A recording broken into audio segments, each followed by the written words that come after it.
Wow, that guy's really big, Dave. But I think you can take him. I'll do it. For science! And in this corner, El Huracán Verde, the Green Hurricane. And in this corner, the mean, the fierce Jack Steele.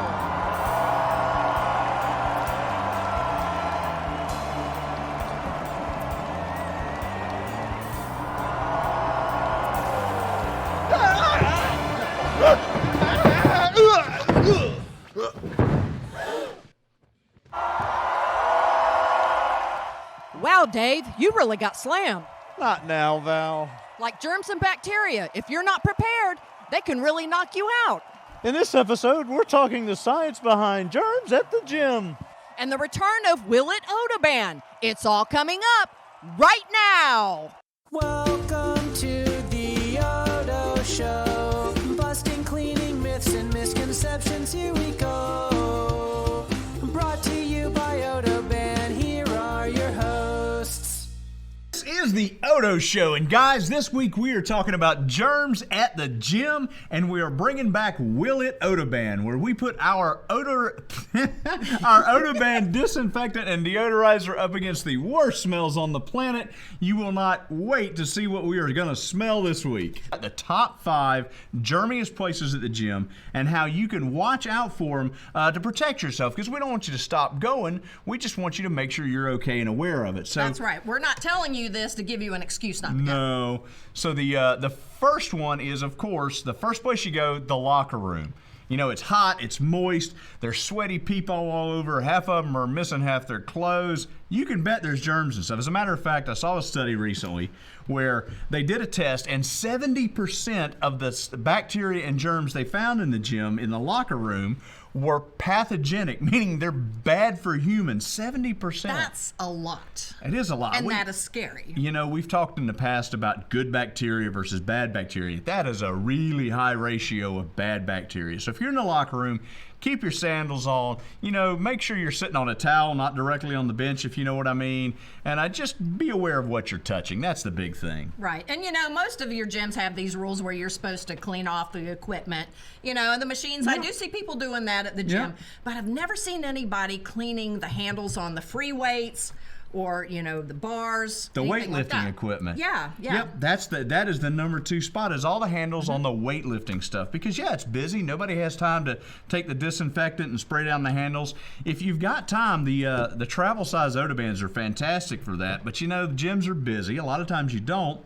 So you want to make sure and sanitize your hands, wash your hands after handling any of the free weights. Or, one of my favorites, take a hand towel like this that's very easy to tell the different sides, and decide which side is the dirty side and which side is the clean side. If you got to wipe your face, wipe the sweat off, use the clean side. Always touch the dirty side with your hands that have been on the weights. And if you've got to put something down on a weight bench, put it dirty side down. That way you always know the clean side's the only thing that touches your bare skin. Very smart. I try, you know.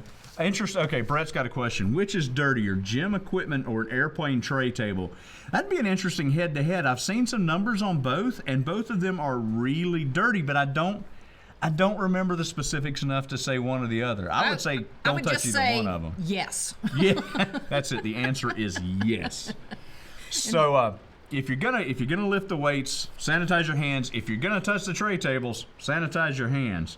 Now, the third spot is actually the other equipment you were talking about. The cardio equipment. The cardio equipment, specifically the treadmill and the exercise bike. Now, the treadmill, people, you know, either you're running on the treadmill, you've got all kind of stuff on their shoes, they've walked through, who knows what. It gets on the treads, then it gets on the handles, it gets on the screens. Make sure you sanitize that. Now, the exercise bike, the worst part on that one is the seat or the saddle. And we're not even going to talk about that. We're going to let your imagination go wild. Mental picture. Yeah, not so good on that one. On number 4, okay, now we're talking exercise mats or yoga mats. All gyms do have those available, but they don't clean them, I don't believe. And who wants to do downward dog in somebody else's sweat? You know, so Bring your own. Bring your own mat. Now, I went down to the gym we've got here at the office, which is a pretty nice little gym. It is. And found one of the gym mats from the office down there, and it's I got don't use 'em. hair and fur, and there's a big brown spot. I need some OdoBan. That's disgusting. You need Jesus. So once you work out and you're ready to head for the house, you throw all your gear back in your gym bag, and that's number 5, because all the clothes you've worn at the gym and sweated in and rubbed all over all those gym surfaces are now going to be in the bag right next to where your street clothes were. So always try to have separate compartments for your street clothes and for your gym clothes, and wash that gym bag often, people. You know, those germs are just going to hang around in there if you're not washing it. That's right. So we got, let's see, the airplane trays are very lucky. Oh, elliptical handles. Yeah, you know, anything people any are of the handles. touching. That's really the big deal about it, is you got to be careful where you're putting your hands. Rhonda says she loves the cucumber melon. Thank you, Rhonda. It's one of my personal favorites, too. Yeah, sweat flying. Sweat flying. At the gym. Yep, somebody's getting in it seriously. Rhonda says she takes OdoBan on a job. Where do you work, Rhonda? What kind of job? You know, we get a lot of people that actually take it into their offices. We've had people pick up. We all do here. Yeah, it starts off in the office here. So we've had people actually be taking it into their office, and then they picked up, their supply contractors have picked it up and started buying from us through distributors and using it in the office because everybody liked it so much. I know I keep my wife's office supplied in OdoBan and several of our products that way.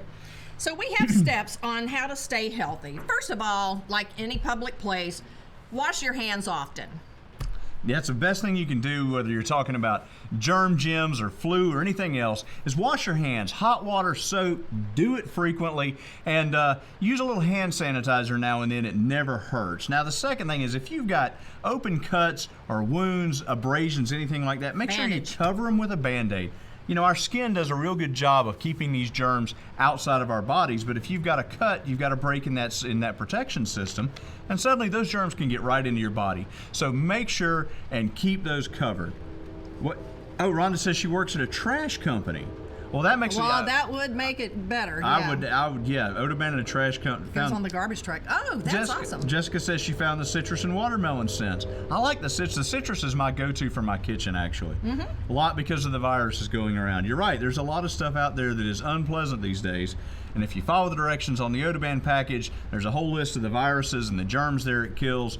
Good old influenza is still a huge problem at the moment. Our HR lady just had one of her kids come down with flu, and that's... And we don't want her to come back to the office. Yeah, we told her, please stay home Monday. and take care of your kids. Goes on the garbage truck all the time. So that's a good idea. I wonder if I could give my garbage men some. If they'd use it? Yeah. I don't know. Might try it. So are your guys on the trucks like using it on the truck itself, or do they just use it to keep the cab clean? I'm interested in that. That's interesting. Very cool. Sweat flying. Yep. Cucumber. So it sounds like you guys do a little bit of gym working out, and some of you are working out at home, I'm guessing. Anybody? Yes, no, maybe? So it's good to have it there, too. Yeah, you know, I've never actually paid for a gym membership. I mean, we've got the gym here, and I use that, but as far as actually, do you pay for a gym membership? I have in the past, but I use the one here. Yeah, the one here's now. My wife has a membership, and she goes once in a while. Once in a while. Love you, honey. Okay, but if your gym does not have a solid, specific plan in place for cleaning and disinfection, you know, if you go and you ask them, you know, what is your plan, and they just look at you like, what? Yeah. Maybe you should find another gym in that case. If you're paying them and they're not cleaning the machinery and disinfecting everything, what are you paying them for? Now, I'll tell you what, guys, we've got to give away some stuff at the end of the show, but before we get to that, we want to bring back the Will It OdoBan segment. You guys have asked for this. This is our least favorite segment because we have to smell some horrible stuff. Now, nasty. This is the segment where we put our OdoBan disinfectant and deodorizer up against the worst smells we can find and the worst ones suggested by you guys. So if you have suggestions for future episodes, throw them in the comments, email them to us, let us know because we'd love to test what you want to see. So this week, we have a little challenge from the Far East for you guys, and we pre-shot this. We've got it on video. So guys, roll that beautiful OdoBan footage. Kimchi. Love it or hate it, you can't deny it's got a strong smell. In this episode of Will It OdoBan, we're putting our OdoBan Odor Eliminator up against the powerful fragrance of kimchi to see if it can eliminate even this smell. Kimchi is a fermented product from Korea. It's one of the favorite foods in Korea. They serve it with almost everything. So it's fermented vegetables that are mixed with salt and spices and fish sauce, which is itself a melted down fermented paste from fish, and they pack this in jars, put it in the ground for months at a time until it gets nice and soft and tangy. So what gives it its famous smell? Well, the smell of kimchi is partially from that fish sauce. It's nice and fishy. Plus, as the bacteria start to ferment, they produce lactic acid. That's the tangy flavor, but it also has a unique smell. Plus, of course, you've got a lot of spices, garlic, and those sort of things, which are strong on their own. So when we start talking about kimchi, you've got a powerful food. It's powerful. We've got a powerful food that has its own unique fragrance that is known worldwide. It's also very healthy, good for you, and frankly, I love kimchi. I think this stuff's fantastic. But Val, I know you're not so fond of it. What is, tell us about your personal history with kimchi. My husband loves kimchi, and as soon as he popped that cap open, oh, wow, that stuff is pungent. Not your thing, huh? It's not my thing. I mean, to look at it. Just look at that. Why would anybody want to eat that? It does have a certain look to it. You know, I actually took a jar of this home from our Asian market too, and my wife told me if I ever open another jar of kimchi in our house, she was divorcing me. So if you open kimchi up in your house, even if you love it like I do, it's going to leave your house with a unique aroma. So if you've got this in your house and you want to get rid of that aroma, OdoBan's a great product to use. We're going to test it right now. So we're going to start with a little bit of this kimchi. You ready for this, Val? No. Oh, wow. Oh, wow. Whew, this is a strong batch. And I'll tell you, we actually took the kimchi we got at the local market that's homemade, and then I put it in this jar and I let it ferment for about another 3 days in the sun, just so it'd have a little extra character, just for you, Val. So we're gonna take a little bit of our favorite kimchi here. Oh, that looks like something you pull out of a shower drain. It kind of does. I'm not gonna lie. Yeah, it looks a little bad. So take a big whiff. Come on. So we're gonna hit this with a little bit of our OdoBan Eucalyptus RTU. Yum, yum. Don't spray this on anything that you're gonna eat, please. Don't eat this. It's not a food grade product. Don't but eat if it. you got to get rid of the odor, Even before it's sprayed, don't eat it. it's just eucalyptus. Oh, do I have to? It still looks bad. But it just smells like eucalyptus now. That's actually really impressive. It is. I'll admit. That's impressive. So that's it, guys. The powerful smell of kimchi goes down to good old eucalyptus OdoBan. Thank you, OdoBan. Thank you, OdoBan. If you've got to get rid of tough smells in your kitchen, OdoBan's the way to go. Man, I'll tell you what, that makes me hungry again just watching it. And, you know, we can see all of you guys' comments while you're watching the video. And, you know, it seems like most everybody's not really interested. But I'm telling you, it's really good. It's fantastic. You ought to try it. I mean, I'm not going to tell you it doesn't stink, but you ought to try it. Man, that was fun. Hey, if you guys liked that video, we hope you did. You should check out our YouTube channel. We've been doing a lot of videos lately, these little short clips on how to do things, clean carpet, how to clean your cell phone. There's a lot of good information. Stuffed animals. There's a lot of fun information over there. And if you subscribe to the YouTube channel, you won't ever miss a video. Now, we're about Have you done it? Have you done it? Have you gone and subscribed? Hit the bell. We're Hit waiting the on you. bell. Come Go on. ahead. Get out. Okay, thanks. We appreciate that. Awesome. Now we'll see you all the time. So while you guys were looking at that, we picked out a couple people for a giveaway. You got the names there, right? I do. All I've got a right. couple lucky winners tonight. And I want to say congratulations to Lori Foster and Brett Holverson. Congratulations, Yay! guys. So if you will send us a private message with your mailing information in it, we will send you an OdoBan scent sampler kit and get that right out to you so you can try several of our fragrances. Now, if you didn't win, keep watching our shows. We try to give these, do these giveaways a lot. Now, go check out the YouTube channel. There's a lot of good info there. And before we get out of here, I want to give a special shout out thanks to the folks at the Lab Sports Complex Complex and Kingdom Boxing, who let us Awesome. come play in their boxing ring and That get in was their fun. way for it. That was a lot of fun. We had a real good time. So check out the YouTube channel. Until we see you guys next time, make life fresh. Dance.